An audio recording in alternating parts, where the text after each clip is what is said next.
Hello there, and welcome to Kirk Minahan Wrap-Up Show. Today is January 8th, 2021. Today's title was Undefeated, where the Trivia Boys came and took a little victory lap in studio with one Jared Carabas. And before we get started, I just know this is the first week where of the 3-show-a-week schedule, and it feels like it was a full week to me. There was a long show today. I think it was almost 3 hours, something like 2 hours. 246. Yeah, so it felt we hadn't really gotten like a 3-hour show in a long time. So it felt long, and it also felt like this was also the week that they went to upstate New York, and that feels like it was weeks ago for some reason. It feels like they were in studio the entire time. I mean, credit to Steve for making it sound great like that. I mean, if they didn't mention the Mexican restaurant, I would have totally forgotten.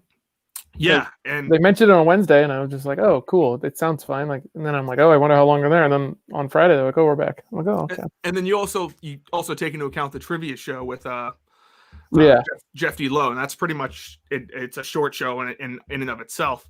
So I mean, we got plenty. We got a week's worth of content this week. So anyone who's complaining, and I'll take the 3-hour shows over 5 1-hour shows.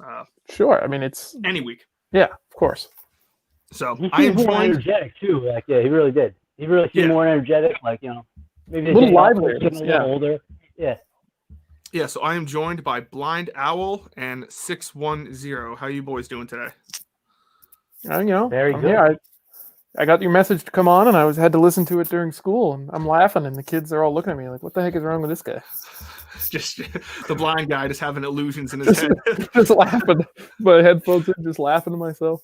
But I will let you both know that you guys were not my first or my second choice for the show today. I actually reached out to one Jared Carabas, and he got back to me about 10 minutes ago saying he was unable to make it due to that he would be traveling at the time. And I also reached out to Stephen Earl Robinson to see, I mean, today's kind of seemed like a good SE day to kind of get his perspective on the entire world and everything like that. So, but he was unfortunately, he could not make it either. So here I am with the president of the Gearheads and 610. So let's get started with today's show. So obviously it started out talking about the shit happening on Wednesday with the storming of the Capitol in DC. I think Steve and Kirk handled it great.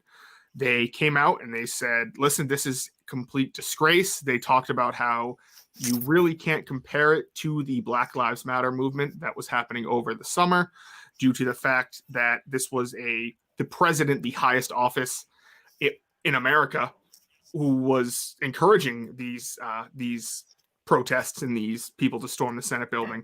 Kirk straight up said, he's like, the president has been a disgrace ever since he lost the election. And I tend to agree with that. I mean, I voted for the guy, but it's just been like, dude, you lost. Get over it. And I just thought it was funny how Kirk this past month, for some reason, is now being looked at as some huge, like, Kirk's always been not right down the middle, but he said he's socially liberal and economically he's to the right. And that's the centrist's way. Neither side likes you. You're hated by the left because you're too right. You're hated by the right because you're too left. I mean, I kind of fell in the same category. So that's the thing. So Dave, I was going to say, Dave Portnoy always talks about Barstool. People always say Barstool is lib stool, but then they also criticize him for being too far right. And Dave Portnoy has always said that's where you want to be. Like, you want people criticizing you for being too far left and too far right. That's how you know you're doing it right. Well, like, because, I mean, all Kirk said was, Trump's not going to learn anything from this. And then Kurt Schilling was going off about how these are all patriots. And now, I don't know if Kurt blocked him. I know Jared got blocked a couple months ago for the actions of a few things that had nothing to do with. I imagine if imagine if Kurt ended up taking this out on Jared Carabas. He just listens to the show today and is like, this fucking guy, this fucking asshole. So obviously, they touched on the political stuff kind of earlier on. They talked about how, Mayor Marty, he will come February, he will no longer be the mayor of Boston. He will be the Secretary of Labor, which I didn't even know was a thing. Shows how much I know. Hold on, you didn't know the Secretary of Labor was a thing? That's bad. Yeah, move on. That's bad. I'm sorry. Okay, who's the current Secretary of Labor? I don't know, but I know that it exists. Oh, that's bad. No, that's bad. You should know who that is. Not bad. No, you should know who that is. No, I know they're kind of the Secretary of Labor is a thing, a position that does not need. What? You got to know that it exists. Doesn't mean you have to know who it is. If Marty Walsh is able to be it, it should not be a thing. I mean, Justin, you're just as good at the job. Like, come on. You don't even know the position. He's 11th in line now. The president, I think he's 11th in line. Can he count to 11 is the real question. That's big. But so they talked about some of the political stuff earlier on. I think the plan was to kind of hit on some of the harder political Trump stuff before Jared walked in. And Jared ended up walking in like 5 minutes into the show because he said, hey, when you tell me 7, that means 6:30 now. So yeah, Jared's going to show up early. Good for him. Good. So, showing up early is the best thing you can do. That's right. Amen to that. But so do you guys have any thoughts on the political takes? I know some people were calling Steve a rhino today on Twitter. I saw for his takes against, not against, but just kind of talking about how Trump needs to get over it and lose it. He lost. I totally agree with that. Trump does need to get over it. He lost. I kind of differ with, Kirk and Steve with the BLM stuff and the riots had nothing to do with it. Violence creates more violence, and everybody's just going to escalate. It's one side does one thing, the other side goes up a little bit. It's the same thing as war, same thing as sports. Even you see it, one team does one thing, the other team tries to get more creative and outplay them. It's the same idea, and it's just going to keep going up and up. Well, when I was thinking about it, it was interesting. It's like you look at the two different. Let's just call Wednesdays a riot and the Black Lives Matter thing's a riot. You look at what they were rioting about and where they did it. And both of them did the right thing in one of those and the wrong thing in the other.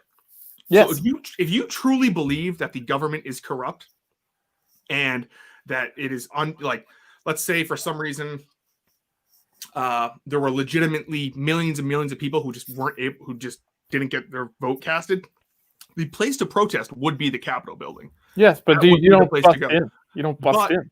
They don't have a legitimate reason to do so. The premise is just thrown out because it's just all up a made up. It's all a made up lie. So, and then you look at the Black Lives Matter protest, and so you're not going to get anything done by burning down a Target or something like that. But they have legitimate reason for protesting if they believe that they are being killed in the streets. So it's kind of like one side has the right reason, but the wrong way about doing it.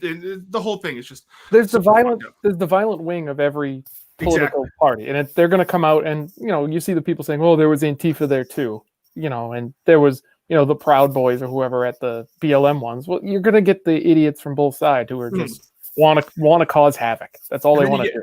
And then you get the people. Big thing is, we turn to Kirk to cut it straight, to tell us how it is.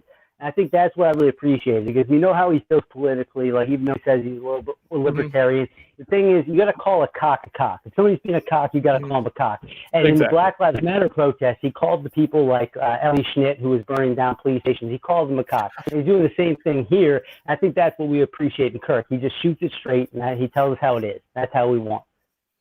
Exactly. I agree 100%. I think it was very well said by Kirk. But it's funny that these people will still go after him. That if you listen to just the first 15 minutes of today's episode, and then you tell them that he's being attacked by these left-wing, not protesters, but these left-wing activists trying to get him shut off because he's such a conservative voice, you would think that, Jesus Christ, these people that are going after him just want nothing to the right of them to be able to give him a public platform at all. They played the Jeff Cooner sound today, and that was obnoxious compared to anything Kirk has ever said. Yes. Jerry's Twitter feed. Come on. I would, but I'm blocked. So you're blocked by Jerry? I am. I got the coveted Jerry retweet a couple days ago. I got blocked. I called him. It was during the early stages of the Jerry Callahan podcast. When he took an advertisement from The Athletic, and I said Judas sold out. I said Judas sold out Jesus for 30 pieces of silver from the Romans, and Jerry sold out Kirk for $30 from The Athletic. And he just that was Cullinane for sale, though. That was just for sale. Cullinane, give it to him. Yeah. Cullinane. So that's just Dave Cullinane. That's all it is. Yeah, so we'll get to him. We'll have a special announcement at the end of the show regarding let's go. certain David Cullinane.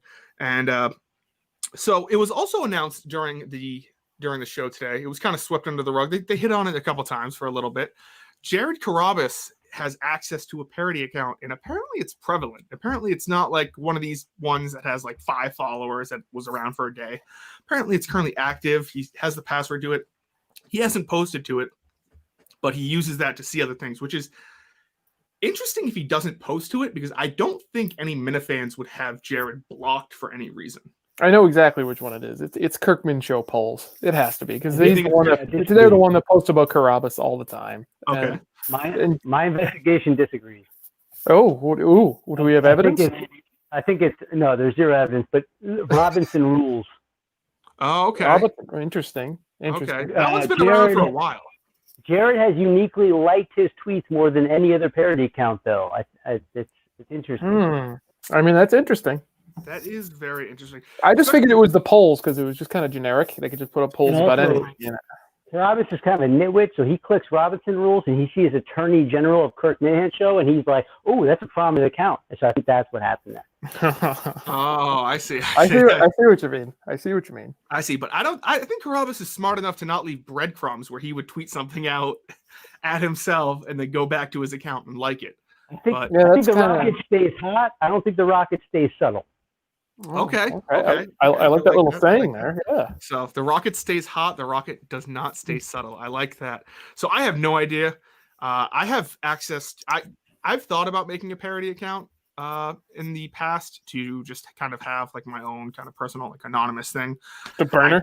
It's kind of like a burner where I could just, I don't know, I could just see what people are saying. But I just have access to. Well, I kind of use my personal account from that. If you block me from that account and someone messages me something saying, hey, like Marty Riesler's going off about this, you got to go check it out. I'll just go switch over to my personal account. Sure. And check him out. But I just have the show account, my account, and I've never really been interested in getting into a parody account, but it was very funny how Jared was very protective of this parody account. He's like I can neither confirm nor deny that. So yeah, it's definitely, I think it's a generic one. It's polls or Robinson rules, or polls would be a big one. Because when you think about it, he did on the show today. He was like, so Blind Mike's back, but he's not really back. So I think Jared, like, he's immersed in the world. He knows who these characters are. But also, he has so much shit going on. He has the KMS world. He has the Section 10 world, the Starting 9 world, the CCK world, that I think everything just kind of gets mixed together sometimes. It's like, okay, so like, because like on the front of all of our minds is, okay, Blind Mike is back once a week. He started his own Patreon. And like, I'm sure Jared knew that. But like when they mentioned Blind Mike today, they're like, oh yeah, he's back, but he's not really back, right? So I think he feels awkward because he feels like he kind of replaced him. So I think he doesn't want to step on Blind Mike's toes. So he's like trying to let him do what he wants, type thing. No, I don't. I don't know if I mean, I don't want to speak for Jared or Mike. I think he feels bad for overshadowing him a little bit because like everybody loves Carrabis, everybody hates Blind Mike. Everyone also. Well, it's a different thing. Carrabis is more of a co-host than Mike ever was. Mike was the sidekick. Carrabis, you can. I will say, like, what you get with Carrabis today, with him like telling Kirk, like, just take the next call, and like you'll never get that from Mike. No, you'll never get that kind of. Not, I mean, Kirk's obviously the alpha in the room, but there's right below him is Jared in terms of hosting. So you'll definitely never get Mike just saying like, "Shut the fuck up, Kirk. We're taking the next call," or something, something along the lines of what Carrabis was saying on today's show. But what was he going to say in regards to that? It was best in the business right here. Best in the business. But yeah, no, I just have no idea what what the fuck is. Okay. What's going on in somebody's background there? Fuck, I could hear myself talk, but yeah. So I mean, it's cool. I think the Jared and Mike dynamic is certainly different. It's but it's great. It's good. I like both of them, so I love it. So it was also a great week. I was going to say great day, but then I think back, they didn't take calls on Wednesday, But on Monday's show, they took calls, and I thought the calls were great. Today, the calls from today's show were incredible. We got the president. We got drunk Greg Hill. We had some. I mean, there's always going to be a few bad apples. I mean, sober Greg Hill was just not a hit. You see, I love the bad calls just because I love the Kirk trying to make something out of it, and he's like, yeah. I just love it when Kirk goes, yeah, they don't all hit, do they? That's great. I love it. He's like, yeah, they don't all hit, and sometimes they just hang up, and sometimes they're like, they just try to keep it going, and they're like, I love when they power through the abortion sound. It's yeah. I mean, once you start that abortion, there's no stopping it. Yeah, but there's those little pauses in the middle where you can still hear them, and I find that hilarious. Yes, because there is a little potential. Because there is like a little bit of a lag when you're on the phone, like. So when Kirk stops talking, and you're on the phone with him, like if you start talking right afterwards, there is like a half a second pause, so it seems like you're taking longer to respond than you actually are, which comes out in Kirk's favor most of the time with the calls. But the calls today were pretty funny. I mean, I think we're going to get to the one that I believe was that the show should be titled after. That's what I think. The show should be titled after, and it was not even mentioned in the show tweet. Yeah, tweeting about.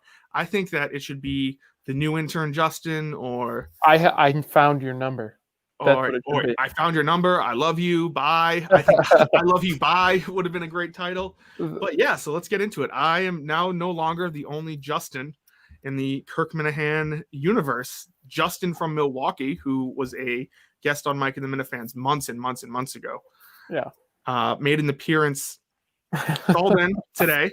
And asked Steve for an internship. And I just love the first thing. As soon as he says, when you take new interns, Kirk just goes, oh, fuck, yes. He's like, fuck, yes, you are coming in.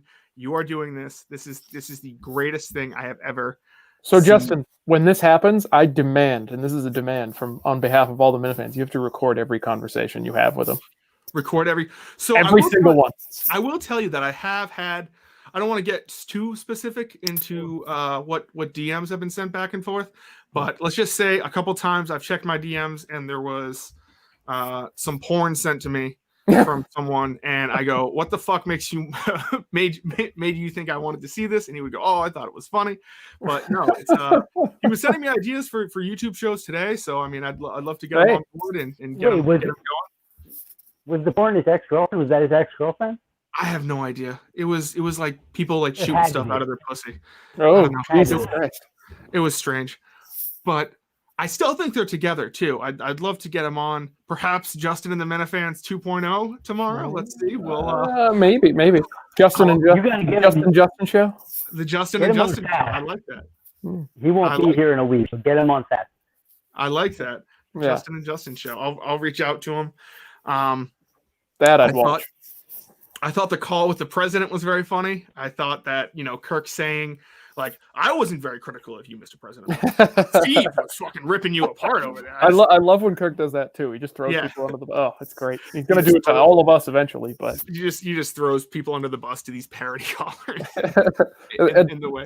After Trump is out of office, that's going to be an interesting character, because is he still gonna, he's still gonna say, "Oh, this is still your president, Donald J. Trump." He's gonna. Yeah, I know it's going to be. I mean, I'm sure we can all admit that we can all come to realize that Donald Trump is not going to have a quiet post-presidency. No, he's not going to just drift away. I'm sure he's going to be very prevalent in the news, and there's going to be stories written about him every day. So I'm sure he'll be a character in the Kirk Minahan universe for a long, long time. Good. But I really liked how Kirk, he didn't just, he had Steve tweet out, "We will be taking phone calls in 30 minutes. Because I think that gets the good callers all lined up. They go, okay, they're taking phone calls. Let's get our shit together. Rather than, oh, fuck, it's a night taping and they're taking phone calls. Let me try to scavenge something together. Yeah, I've done both. And when I know, like when I sit on hold for, like I've called in a few times. When I sit on hold for a while, I have more time to really think about it. Whereas when it's like, oh, call in now. And I'm like, oh, I got to panic. So I could definitely see them going with that way in the future, just in the whole sense of that's how they're going to be taking phone calls. Yeah.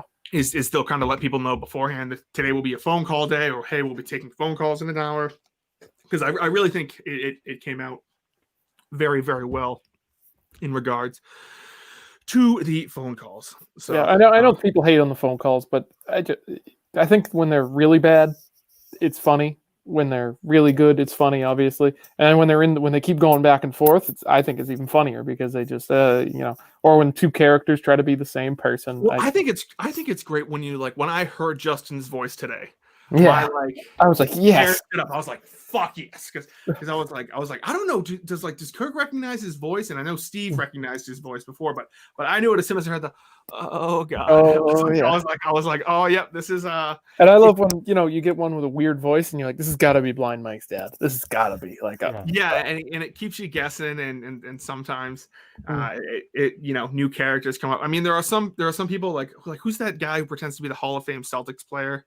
Oh, Dino Raja? Yeah, see, I don't even know who that is. You see, I really don't either. So I mean, there are some that are just kind of like, boring. But I think the calls provide, especially if they're not doing it, if it's 3 days a week and they're taking calls 2 days, 2 out of the 3 days, I think it provides incredible content. Like you cannot listen to the last half of today's show and say that was not peak Kirk Minahan show nonsense. Just that whole 15-minute thing with Justin, and I started dying as soon as Steve went, oh Jesus, I'm getting a phone call. It's from it's an Eastern Milwaukee area code. And that was great. He plugs in. He's like, oh, I was just making sure this is the right number.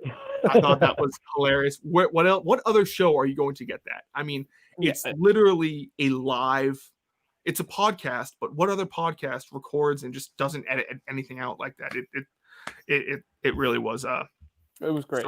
This was peak Kirk Minahan show today. Yes, this was peak Kirk Minahan. It had a little bit of something for everyone. If you like the more political Kirk, he kind of dives into the hypocrisy and just the moronic of the U.S. government officials. This time it being Donald Trump, Marty Walsh, all these other. It had a little bit of something for everyone in here. But no, I think the calls this week were incredible, and I think it was a great start to 2021. So. Another thing that happened today in between Wednesday's show and today's show, yesterday the trivia show dropped and Kirk steamrolled Team Chicago. I would say that Kirk, Jared, and Steve steamrolled Team Chicago, but it was mostly Kirk. Kirk could have won that by himself. I'll tell you what really annoyed me with that was none of them. The only people were really Kirk that really did this. None of them seemed to listen when the guy read the question. No. Just listen to the question. You don't even need to read it. Like, I couldn't read it. Just listen to the question. He said everything you need to say. And there were so many more answers for that vice president one. What about all the presidents? Yeah, there was the presidents that died. That's crazy. And everything like that. But I can't wait to see more of it. It was very entertaining to me. I love it. I like trivia anything. So who do you want to see them go against? I haven't watched any other episodes of The Dozen, so I would like to see them take down Chaps and. I think that would be funny. Chaps might not even do it. I think the Frankettes would be funny. The Frankettes are the best team out there because it's Nick, I think KB, and then Frank Tank. And Frank would be funny. KB. Frank the Tank, he just Googles every answer. So I mean, that's a tough strategy to go against. He legit just will type it in, like you see him type it in, and he just says, "No, I'm not cheating," and nobody says anything. So I mean, that's a tough strategy to beat. See, I think if you talk shit about, because I mean, we know it's going to happen this year. It's happened in the past with Brandon Walker, with Josh, with Chaps, and they've always been asked to come on the show. And I feel like if you are asked to come on the show, either you accept or you are challenged to a game of trivia. And if you can beat Kirk, then you don't have to come on the show. So I think that should be like a new rule in Barstool HQ, where if you want to try to knock it on a show, you have to beat them in trivia. And by the way, Josh, you brought up Josh. He has to be one of the top 2 cunts to ever be on the show. He posted a picture today of him in a Kirk Minahan shirt. It took him 30 seconds to delete it. He said, my dad bought me this shirt. Yeah. The guy was just begging for us to go after him, and I've fallen into the trap just with that sneakers idiot. I've fallen into the trap. I mean, yeah, you just gotta. I mean, he's getting lonely out there and desperate, and he just wants that attention. So, the last thing I wanted to bring up today was something kind of I want to touch on one thing at the end, But so there hasn't been kind of like, you guys remember like at the start of the show when the prank calls were really, really big? Like we had WEEI like on their heels. Like they could not take phone calls for like a week. They called me a gay slur. That's right.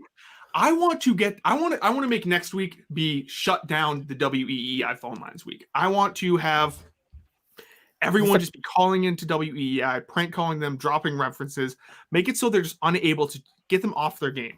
Is this a Justin call to action? Wow. Yes, Yeah. this is a like intern Justin #1 call to action. Big Justin, I like that. Big. That's right. That's right. Big boy Justin. I like that one too. I want to see people just have Greg Hill stumbling over his words, have him pretending that they dropped a cunt on the air. Just have them just be so discombobulated because this is the time of year where they just rely on phone calls. The Patriots are no longer in it. The Celtics are starting up. The Bruins are starting up. There's not really much going on in the world yet. Just call in and say how shitty the Red Sox are, how terrible the Red Sox are, and see how long you can stay on there. I want to get like a compilation together and put it together. I would love to see drunk Greg Hill call in for Thursday. I want to put like a little YouTube show together on Thursday of just like a compilation of phone calls to WEI, and all it is just them just being flustered and just getting aggravated at this. Yep. So this is an official call to action. Wow. This could also be shot down. This could be shot down by powers higher than me in a second. They could say, "What the fuck are you saying? This is the stupidest thing I've ever heard." I did not run to this by anyone. I literally just thought of this an hour ago. Wow. And so Monday's episode will start with, how the fuck does Justin think he can call a call to action? Who is we? And don't worry, 610. Our names will get thrown in just because we're here. But it's so I just kind of want to get them, just like let's just have them just not be able to take phone calls for a week. Every once in a while, just remind them that sure, I'm all for it. Like hey, just remind them. There's a boatload of references since the last time we did prank calls. Like there's way more references to make now if you're good at it. Like there's way more shit that we talked about that you can reference. Like before, it was just like things take time and whatever. You know what I mean? Like, yeah. No, you could go anywhere. You could go with the trivia thing, with the dead presidents. You could go, Now there's a whole encyclopedia of just nonsense that you could just... Yeah, just send Tim and Canton a quick DM. 617-77... Yeah, hopefully Tim and Canton. And Tim and Canton, I mean, he's got to redeem himself. They've blocked his number. I guarantee they've blocked his number. That call was bad. That call was bad. Yeah, he's got to redeem himself from Wednesday's call, because that just sounded like he was calling Grace Curley to legitimately give a tip. No, he just wanted to talk to her. I get it if you get into it and you and the bit doesn't work, but why send it to him? I love him, but why did you send it? It was tough. So that's kind of like my little, I don't want to call it a call to action. That sounds kind of dumb, but you already just said it. But it's a call to action. It's just, I don't know, just like, let's just get, people are saying they're missing out on that. Some people are upset that there's not a show Tuesday and Thursday. Well, that's because Kirk is, they're flying all over the country to do this secret project. So let's show a little appreciation back, and let's get some prank calls going next week. I've been after the Globe for 9 months. So and intercom stations. So let's do that. The last thing I wanted to mention was tomorrow night, Saturday night at 7, All in the Minna Family will be premiering. That is good Lord. Tim Ridgeolds and Madawaska Rob, the recently aborted Madawaska Rob's new show. And their first guest will be David Cullinane. So they will be interviewing him. So what a huge get that is. About All in the Family? No, it's about All in the Minna Family. It's just good they interview different characters in the in the Minna Family. Well, it's just I think the title's just a play on the name. I don't know. They have a bunch of clips they're making. And they're sending me. So I like those guys, so I'm fine. So be sure to check that out. And anything else you boys want to bring up from today's show or this past week? I mean, just the title should have definitely been. Now I have your number. That's all it should have been. Just they called that same restaurant that they called in September. It was like September 17th, I think they called it. The St. Clair waitress picked up the phone. So 2 shout outs. Shout out her work ethic. That's impressive. And then shout out her not realizing, not giving a fuck that 2 people are on the phone asking about steak. Like he's transitioned over to Carrabba's. That's insane. How is she not what is going on here? Like, well, why maybe you she guys just keep calling me about the steak. Maybe she just didn't. I get it. Sometimes when you're on the phone, you think it's somebody else, and you're like, maybe their voice just changed. Maybe it's my phone, and maybe just they called her at the same time. What day of the week was September 17th? Yeah. So or she's the only host left because Charlie Baker wants them all not to have jobs. That's right. Well, if anyone can give compliments on someone's work ethic, everyone knows it's from me. It's so Justin. Thank you. That's right. Everyone knows it means a lot coming from me. So thank you both for joining me. Real quick, did you have any comment on them bringing up today? They asked you about Mike's podcast, if anything was worth taking, and you said no. Was that a shot at Mike saying no? Yeah, what is that? Worth taking? No, I didn't mean that there's nothing good. I just meant there's nothing like do they want to listen to, do they want clips on, was Roseanne actually canceled? There was just nothing funny to be played on the podcast. So wow. Yeah, so Mike's not funny. All right, we get it. That sounds like a shot, yeah. Yes, Mike is not funny. Make sure to check out all of the things he does to see how not funny he is. Okay, thank you boys for joining me. I will see you next time here on the Kirk Minahan wrap-up show. Have a good